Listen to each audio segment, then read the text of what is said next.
Welcome to Sky Women. I'm your host, Dr. Carolyn Moyers, a wife, mom, and board-certified OBGYN. This is a place to educate, empower, and inspire. Join us each week as we share the power of women's stories. Real women, real stories, real inspiration.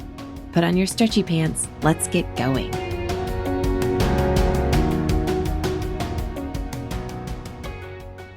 Welcome, Sky community. Welcome back to another episode of Sky Women. Thanks for joining us today. I hope that you have followed the show so that you'll get reminders and updates when we come out with weekly episodes. We are talking about something that all of us are struggling with, and that is our diet and our exercise and really living well. I like to think about the health span, not just our lifespan, but let's live long and well. And today I have with me a fantastic physician, Dr. Anita Lwanga, who helps people with chronic medical problems optimize diet, exercise, meds, and sleep so that they can stay healthy and out of the hospital. Welcome. Thank you for having me. Absolutely. So talk to us a little bit about your journey and fascination with exercise and diet and kind of how this has all come into play and how you incorporate it in medicine. Yeah. So growing up, I was a competitive gymnast. And one thing that they taught us is that we needed to make sure we're sleeping enough, we're eating enough of the right foods in order to perform well. And as I experimented on myself as a child, I noticed, today I slept 6 hours and my performance will be really bad. Mm-hmm. Or, today I didn't eat enough, before our 4-hour workout. So if I eat in between the workout, I have more energy. So if I fast forward to when I started my undergraduate, I decided to do an undergraduate in kinesiology, specifically exercise and health physiology. And I learned so much information that I still use today in terms of how we can use exercise and how we can modify what we eat, primarily not only to improve our performance, but to improve our well-being in general. After that, I went to medical school and I continued eating fairly healthily, even though I didn't work out. And I think genetically I was blessed. I managed to stay fairly fit.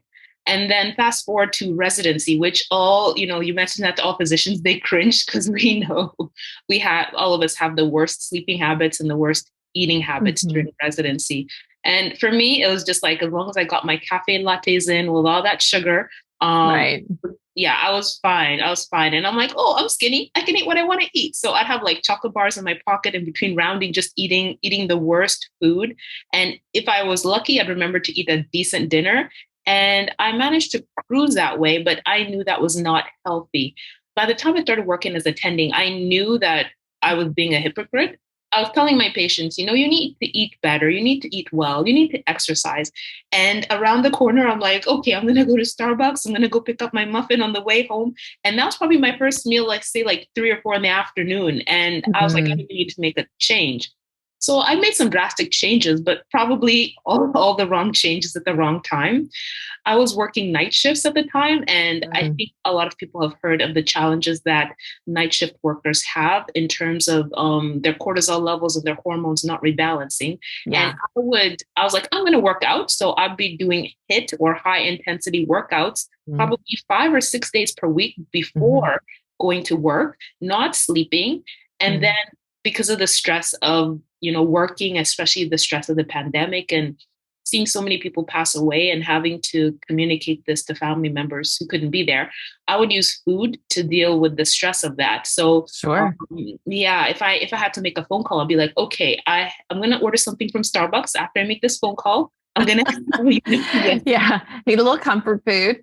A lot of comfort food. I love comfort food. I'll be like, I'm going to have my mocha latte, my banana bread. After I make that phone call, if I don't have time to cry. So I'll just like down my caffeine and then keep going. So I really developed bad habits. Even though I was trying, I was just combining everything in the wrong way, probably having carbohydrate heavy meals before I go to sleep, eating a lot of sugar, and not managing my stress levels appropriately. So towards the end of last year, I got help from a nutrition coach.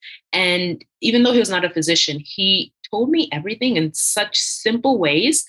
And these are things that we know as physicians, but like I knew it, but I didn't know how to actually apply it. Right. And he broke it down, and even just seeing the way my body responded to certain things, like the weeks I was on night shift, my weight wouldn't budge. The next week, I would not necessarily take as many steps or be as active, and my weight went down. And I'm like, oh, yeah, sleep is important, even in terms of affecting your weight. So after going through this journey, I decided I wanted to share this information in a very, simple and practical way so that other people don't have to suffer the way a lot of us do. Mm-hmm. Well, I love that you're incorporating it into your medical practice now. So your patients are so lucky. But now that you're, putting it out on social media, that helps to just broaden the reach and really help to educate others. So I think that's wonderful. So let's talk about some practical tips, because one of the common things that I hear in the office is, Dr. Moyers, I am doing all the things that I used to do. I've cleaned up my diet. I'm exercising 6 days a week, and the scale just doesn't budge. And everybody wants an easy button, right?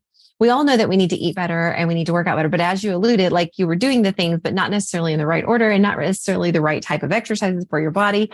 And so we need some practical tips today. Okay, I like that. I like that. Practical is good. So I'm going to share 3 tips, and there's like a million other things you can do, but just 3 basic things I think will be enough for our audience. So the first thing is change your mindset about food. Think about food as primarily a way of fueling your body, not the way, we think of food in our culture as a way to comfort ourselves or a way to celebrate. So in terms of doing that, if you're able to switch the way you think about food and look at it as a way to fuel your body, it'll give you more, intrinsic power, or more, power is the right word to use, but you'll be more motivated to choose the right foods. So if you think of your body as a car and you have like a Mercedes Benz, you're not going to put cheap gas in Mercedes Benz. You're going to buy the best oil you can buy. And you're not going to wait until it's like barely moving. You're going to make sure that you're fueling it consistently or putting gas in it before it has any problems. You're going to take it for its checkups. So same thing with your body. If you think, okay, this is my body, I need to eat, like, you can decide how many times per day you want to eat. For me, I'm supposed to be eating 5 times per day, but I make sure I have enough protein at each meal. I make sure I have enough fruits and vegetables, and I make sure I have enough fat. So with that mindset, thinking, okay, this is to fuel my body. Sometimes I eat when I'm not hungry. But it's because I know if I wait 6 hours, I'm going to make bad decisions. But if I'm eating consistently, I'll have more energy. And in terms of, going back to thinking of food as fuel, I think I also have to address the issue of emotional eating. A lot of us tend to eat to comfort ourselves. We eat when we're bored. We eat to celebrate a milestone. Like I remember during residency, or I don't know if you did this during rotations, if I finished a certain rotation that was hard, I would go out for dinner to an expensive restaurant.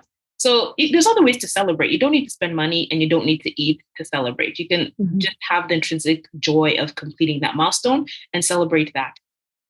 So that's number 1. Think of food as fuel, not to entertain yourself. Number 2 is the way you select foods. So I heard a saying, I can't take credit for this, but somebody said, select foods that fly, that walk, that swim, and that grow that way. So that eliminates a lot of stuff. I'm trying to think. Oh, cookies. Cookies are my favorite. Don't grow that way. Cupcakes? I haven't seen that yet. So if you can select something like, say, breakfast, eggs grow that way. So my typical breakfast is like mostly an egg white omelet, and I'll have one whole egg in there. So that's my fat. The whole egg, or the egg yolk, is the fat component, and then I add a ton of vegetables in there. So that's all pretty natural. On top of that, I'll have my carbs in the morning. So I'll have like sweet potatoes. So that grew that way.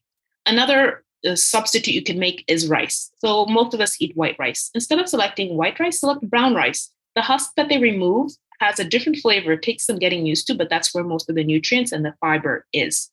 In terms of sources of protein, try and choose something that's lean. Choose fish that's lean.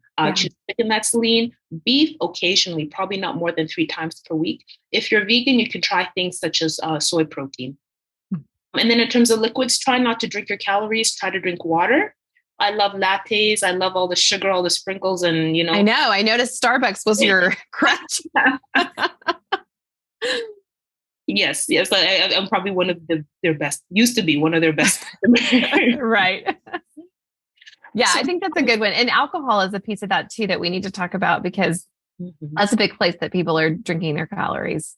Yeah. If you can cut back, you don't have to completely, deprive yourself, but say, okay, once per week, I'm going to have my day where I have my, my beverage. Other than that, try to switch to water. Coffee. Now I do coffee with a little bit of low calorie almond milk. So it's like the 15 calorie in 1 cup, and I use like half a cup. So that's really cut back on the calories, and I still have the caffeine I need to keep going. Yeah. And then another tip, or the third tip, would be to get moving. So in terms of getting moving, you don't have to stress yourself out. You don't have to do like crazy workouts with like a crazy like pyramid scheme or whatever other things you need to do. Yeah. Something as simple as walking. And what my coach recommended is doing fasted cardio. So I get up in the morning before I do anything else. Well, I cheat a little bit. I have my coffee while I'm walking, so I'm half asleep. So the thing about doing fasted cardio, if you plan your diet appropriately, you eat more of your carbs in the morning, you're going to burn through that during the day. And then by the time you go to sleep, your body has burned all the carbohydrates. You're going to start switching to fat as a source of fuel. By the time you wake up and start walking, your body is more likely to utilize fat or the workout. Even though you're not burning a lot of calories, you're targeting the fat. And it's once you hit the about 20 to 40 minute mark that your body really switches into fat burning. So if you can push that walk to 60 minutes, you're really going to maximize the amount of fat that you're burning. And you only need to do that, say, a minimum of 3 times per week. If you want to bump it up, you can do it 6 times per week. So a 60-minute walk for 3 days per week, or even up to 6 days per week, you're really going to maximize the amount of fat that you're burning. And another tip that he gave me, I don't know if your audience is spiritual, but if you're a spiritual person, you have like a morning meditation or prayer routine. While you're walking, you can do your prayer routine, and like, you're killing 2 birds with 1 stone. And if you already have that routine where you're doing your spiritual practice in the morning, it just becomes very automatic to pair your walk with it. And it's going to be easy for you to do it like 6 or 7 days per week. Yes, I agree. And even if you're not spiritual, just centering yourself and saying, how am I doing this morning? How am I feeling? How do I want to show up today? Right? Because we so often like just wake up with all the stresses and all the concerns and that list of to-dos, and we're checking our emails and we're going to social media. We're not even taking a minute to say, how am I feeling? What do I need? Greet yourself in the mirror in the morning, like just center, friends. Like we just need to slow down and center. So I love those tips. I love that it can be as simple as walking. Absolutely. It doesn't have to be a fancy gym membership or the $650 a month trainer. It can be as simple as walking, using your own body weights to do push-ups or sit-ups or things like that. It can be very simple. So I'm listening to a great book called Outlive. And they talk a lot about Healthspan, and I'm in the chapter now where we're talking about fitness, and he's talking about this zone 2, just like you're saying, about 60 minutes, at least about 4 times a week, that we're, getting that heart rate up at a comfortable level where you can still carry on a conversation. And have you heard of, I believe it's called trekking? Like they do this in the military. I might be saying that wrong, but essentially he was saying you could add like a backpack of weights or something for your walk to help kind of get that heart rate up. So I thought that was pretty interesting. Just these are very simple and easy ways to make these adjustments in your life. And I love the idea of eating. If you're going to have carbs, you're going to eat them earlier in the day. Absolutely. Great tips. Yeah. I'll have to check out that book. It sounds very interesting.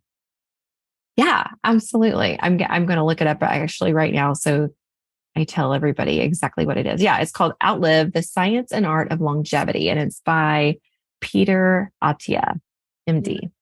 Nice. Yeah, and I guess the last thing I'll tell your audience, if you're really struggling to lose weight, talk to your doctor and see if there is a medical cause. I think that we might not necessarily talk about, but issues such as a thyroid issue, if you have something called congestive heart failure where you retain water, or other hormonal issues, that might stop you, no matter if you're doing everything else right, that might stop you from actually losing weight. So if your doctor rules that out, you can ask them to refer you to, say, a nutritionist or a weight loss specialist, and give you other tips, or even look at what you're doing and point out things that could be tweaked to really make a big difference. Right. And I know you and I have prescribed medications for individuals to lose weight, but that's never our first line.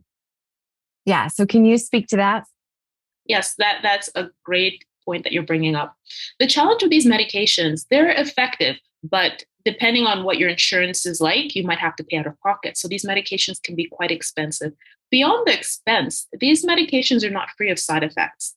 everything that's man-made has side effects. Even vitamins cause constipation. But some of the challenges, I think, especially with the medication like Ozempic, sometimes we as physicians don't take the time to tell you. If you have a history or a family history of pancreatic cancer, thyroid cancer, or pancreatitis, you're not a candidate to take this medication. And you could end up with pancreatitis. You can also end up with acute kidney injury. There's many other side effects. Another thing is if you stop taking the medication, you are going to gain the weight back more likely because it suppresses your appetite. So if you can tweak your lifestyle, do things in a natural way that's cheaper and more sustainable, and you can lose the weight, why not do that first and focus on that first? And then maybe use the medication as a bridge if you kind of hit a plateau, or if still a bit of motivation to get starting, as long as you're doing the other things that are sustainable. Right. And that's exactly how I utilize it in my practice, especially for perimenopause, menopausal women who are really having a hard time getting that jump start on their weight loss, and working collaboratively. Implementing exercise and nutrition is just key, because then we've made the lifestyle changes so that when we do come off the medication, we're set. Absolutely. Absolutely. I love it. Yeah. All right. Well, tell everyone where they can find you. Well, I'm all over social media. If you're on LinkedIn, my name is Anita Lwanga. You can find me there. On YouTube, I think it's all lowercase, Dr. Lwanga. On Instagram, I think it's Dr. Lwanga or Lwanga MD. On Twitter, I think it's Lwanga MD as well. And TikTok, that is to be determined. I took the app off of my phone. You did. We will see. I'm probably somewhere still there. I didn't erase my stuff, but it's Dr. Lwanga as well. Yeah. Okay. Yeah. I found you on Instagram, and you're Lwanga MD. So nice. Okay. Fantastic. Well, thank you so much for joining us today and for helping provide just some very practical tips for how we can live long, live well. Thank you so much for having me. It was a pleasure talking with you. Absolutely. Until next week, be well.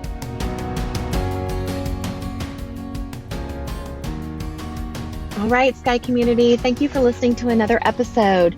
This episode was sponsored by Sky Women's Health. As a reminder, we're in the Dallas-Fort Worth area, and we help relieve back pain and pelvic pain in pregnancy and beyond. If you are pregnant and having pain and you feel like you have no reliable way to relieve it, look us up at skywomenshealth.com, request an appointment, and we'll call to get you scheduled.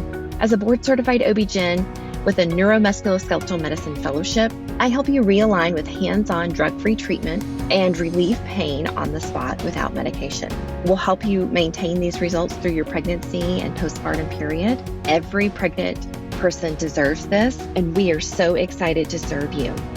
You can find us on our website, as mentioned, or on social at Sky Women's Health, or you can call the office at 817-915-9803. That's it for today. Until next week, be well.